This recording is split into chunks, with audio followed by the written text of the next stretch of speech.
Anybody want to know about my life? They want to write my story. They should start first with my feet. That's right.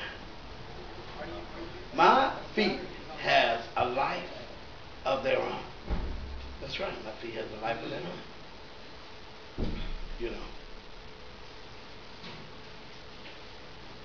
You can look at my feet and tell I've had hardships. That's right. You can look at me and tell I've had hardships. Yeah. You know, I was born young, black, voteless, poor, and hungry. Born in a state where the white man did not put the Negro on the census. That's right. My granddaddy and my daddy told me that they both was never counted in their life by the United States government, and nobody could find a birth certificate for me anywhere where I was born. It wasn't until I moved from down south, from Virginia, up to Harlem, that Sister Tate come round by my house, knocked on my door. He asked me where I was born, why I was born, my age, and if I was still living. I said, oh yeah, cat daddy, old buddy, old friend of mine, I am still here in spite of all. Well, you know, census takers, they want to get all the data, all the information. He said, in spite of all what? I said, for one thing, I'm still here in spite of all my corns and bunions. I'm still here.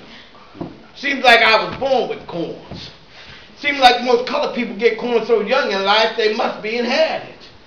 As for bunions, they come natural. We stand on our feet working so much. Now you take these feet of mine, for instance. These feet of mine have stood in every line from soup line to the draft board, supported everything from a packing truck to a hungry woman. My feet have ran 10,000 miles running errands for white folk and another 10,000 trying to keep up with the count. My feet have stood at altars, bars, graves, pool tables, kitchen doors, welfare windows, and Social Security rulings. I told that man to be sure and include my feet on that census he'd taken. Then I went on to tell him how, in fact, my feet has helped to make America rich due to all the money I spent on my feet. That's right. My feet has helped to make America rich. In my time, I wore out about 89 pair of shoes in my days. The socks my feet have worn out could pay for a knitting mill. Look, cat. I ain't said nothing about all them razor blades I bought to cut the corns away from my toes. I know they paid for a razor plant. My feet has helped to make America rich. And you know what? And you know what? What? Oh, y'all got better than that. And you know what?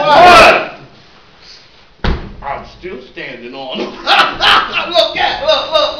Once I was walking down the street and I stepped on a rusty nail and my nail had lockjaw. And from my feet upstairs, so many other things have happened to me. It's a wonder I live until I die. In my time, I've been cut, stabbed, robbed, hit over the head, hit by a car, run over by a truck, double-crossed, dealt seconds and mighty near blackmailed, but yet I am still here. I have been insulted, eliminated, segregated, integrated, locked up, locked in, locked out, left holding the bag, denied welfare, caught in the rain, caught in jail, caught short with my rent, caught with the wrong woman, laid off, fired, not rehired, underpaid, underfed, and everything but undertaken, and yet I'm still here. So I told that census taker, cat daddy, old buddy, old friend of mine, you better go ahead on now, put me on that census you taking this year, because I may not be here when the next census comes around.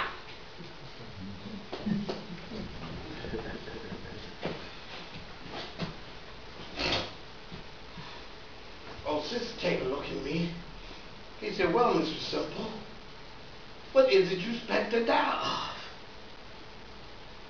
Complaining.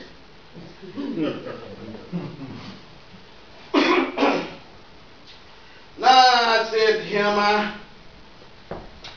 said to him, no, I don't expect to die of complaining. I told him I expect to just to ugly away.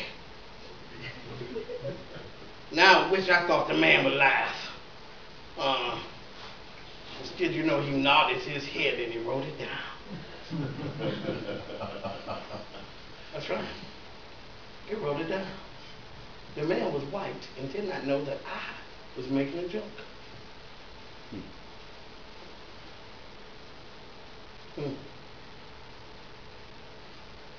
Well, do you think that man really just thought I was looked homely or something?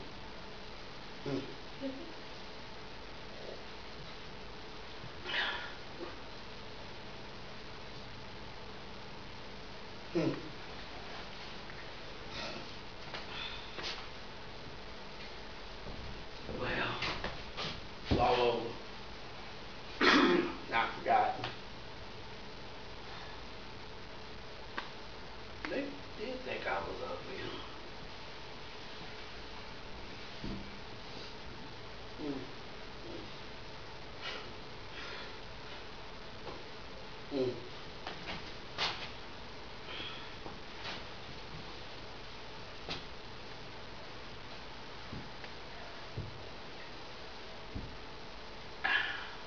Joyce don't think I'm ugly. She loves me.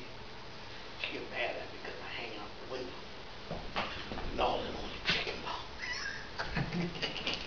Jesse, don't be hanging out the window letting people see you gnawing on a chicken bone and a pork chop bone. I said, Joyce, I'm Jesse B. Simple. I'm cornbread, baby. I'm all right being who I am. I ain't ashamed of being a Negro. And I ain't ashamed of my people either. That's right. I'm going to find out Reverend Louis. I said to Reverend Louis the other night, I said, Reverend Louis, when the Lord said, let there be light, what I want to know is, where was the Negro? Evidently, we must not have been there because we still dark. That's right. White people light whilst I'm dark. That's how come I say, where was the Negro when the Lord said, let there be light? You started out dark, this world might not be in the fix it is today. Eve might not have paid that serpent with that apple no attention. See? Because I never did know a Negro yet that liked a snake. That's right. You know what I mean? I don't know where we was when Eden was a garden, but I know one thing, we didn't get in on none of them crops. If we had, we wouldn't be so poor today. I tell you, white folks started out ahead and they still ahead. I don't know where we was when Eden was a garden. Thank God Adam and Eve both was white. Yeah, I know they was white because I seen them on Sunday school cards when I was a kid. And ever since I've been seeing the Sunday school card, Adam and Eve been white. And that's why I say, where was the Negro when the Lord said, let there be light? You know what I mean?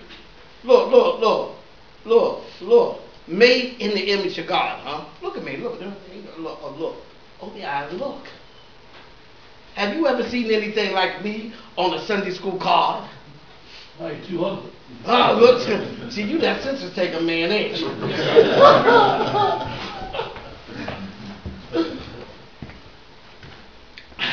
It's okay, let it go. Look, I ain't never seen nothing like me on a Sunday school card, and I know times have been hard. Times have been hard, but still I'm a child of God. I mean, I've been baptized. I've been anointed with oil. I've been down to the mourner's bench. I've even been to the Episcopalian church with my girlfriend Joyce. But if a snake was to come up to me and offer me an apple, oh no, Daddy, buddy, you're a friend of mine. Your fruit today, thank you. See, I tell that snake, you just get on down the road, varmint somewhere. I kick that snake. That snake will go on down the road, and the next time that snake see me, that snake will respect me as a wise man, and this world wouldn't be in the fix it is today on account of an apple. You think I'm going to believe that the world's in the fix it is today on account of an apple? Look. If it is true, then that apple has turned into an Adam now. That's right. If it's true that look, if it was true, you think there'd be a law against eating apples, right? I know I wouldn't want to eat no apple if an apple caused all that trouble. Huh? Made in the image of God. I ain't never seen none of them being Sunday school cards. And like I said, times have been hard. But I'm still a child of God. Look.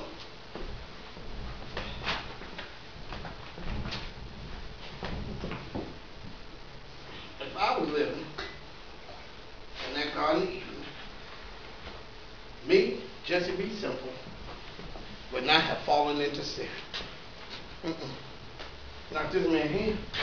I would stay in that Garden of Eden, right? I would stay in that Garden of Eden, making me some grape wine, singing like Crosby, and feeling fine. I had a good life to be put in that garden. I would stay in that garden. I would be not out in this world's company today. Nor would I be living in Harlem. I wouldn't be living in Harlem. I would have stayed in that garden with no rent to pay, no landladies to dodge, no time clock to punch, and my picture on a Sunday school card. Hey, Luke! Yes, sir. The number man come in here yet? Not yet. Not yet.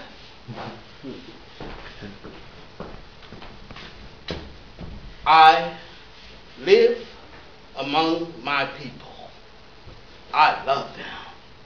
The blows they take hit me to the core. I sing their sorrows. I express their sadness. I cause their anxieties to flight. Happy birthday, Langston Hughes. Woo!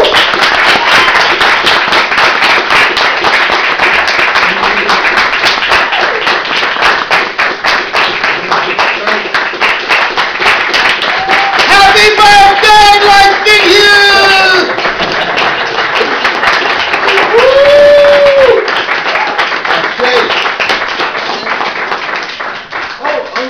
Okay, now, I mean, did I go over time? I mean, you know, I was trying to keep it real here. Oh, I thought it ended kind of fast. I thought it was. I was like, it's over? That was all into it. Wow. You was like, I tell you the number didn't come in yet. Come on. You know, I just want to say, I want to thank Kedro, Storm, Projects Arts, and Lou, and Channel 1. And You a day. thank you, my brother. Thank you, Ronaldo. and you know, well, maybe I should say Ronaldo and I, right? Because you know, and we want to thank Jamie at Masters and None, where we'll be tomorrow, and we'll do a quite different performance with the multimedia, and it's like it's kind of chilling, but you know, it will be a totally different thing. And we like to thank Sekou, Andrew Johnson.